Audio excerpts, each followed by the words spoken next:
ভদ্রেশ্বর পুরসভার চেয়ারম্যান সহ 8 জন কাউন্সিলর পদত্যাগ। তৃণমূলের পরাজয়, ভোট চালাতে সমস্যা।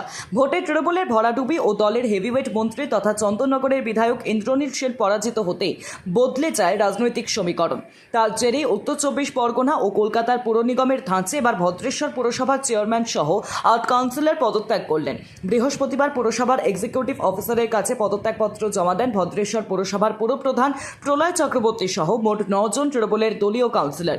প্রকাশ্যে কেউ ছিল না বলেই কিছু না বললেও তৃণমূলের পরাজয়ের ভোট চালাতে সমস্যার কারণেই পুরো প্রধান সহ বাকিরা পদত্যাগ করেছেন বলে খবর। ভদ্রেশ্বর পুরসভার 8 জন তৃণমূল কাউন্সিলর পদত্যাগ করায় অবশ্য পুরো ভোট চালাতে অসুবিধে হবে না। ভাইস চেয়ারম্যান ফিরোজ খানের নেতৃত্বে ভোট চলবে বলে তৃণমূল সূত্রে জানা গিয়েছে। বিধানসভার ভোটে বিপর্যয়ের পরে হুগলি জেলায় কোনো পুরসভায় এই প্রথম পদত্যাগ।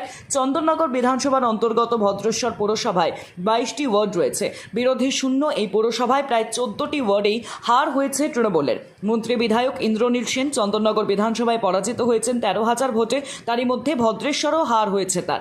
দলের বিপর্যয় নৈতিক দায় নিয়ে পদত্যাগ করছেন ভদ্রেশ্বর পৌরসভা তৃণমূল চেয়ারম্যান প্রলয় চক্রবর্তী। এদিন পদত্যাগপত্র জমা দেওয়ার পর পুরপ্রধান প্রলয় চক্রবর্তী বলেন, আমাকে বিজেপি বা আমার দল তৃণমূল কেউই পদ ছেড়ে দেওয়ার কথা বলেনি। নতুন সরকার মানুষের রায় নিয়ে ক্ষমতায় এসেছে, তারা মানুষের জন্য কাজ করুক। আমি স্বেচ্ছায় এক্সিকিউটিভ অফিসারের কাছে আমার পদত্যাগপত্র জমা দিয়েছি। এ বিষয়ে চন্দননগরের বিজেপি বিধায়ক দীপাঞ্জন গুহ বলেন, মানুষ নাগরিক পরিষেবা পাচ্ছে না, এর ফলে মানুষের মনে ক্ষোভের সঞ্চার হচ্ছে। সেই কারণেই জনরোষের ভয় এদের আত্মরক্ষার জাগ্রত হয়েছে বলে কটাক্ষ করেন দীপাঞ্জন।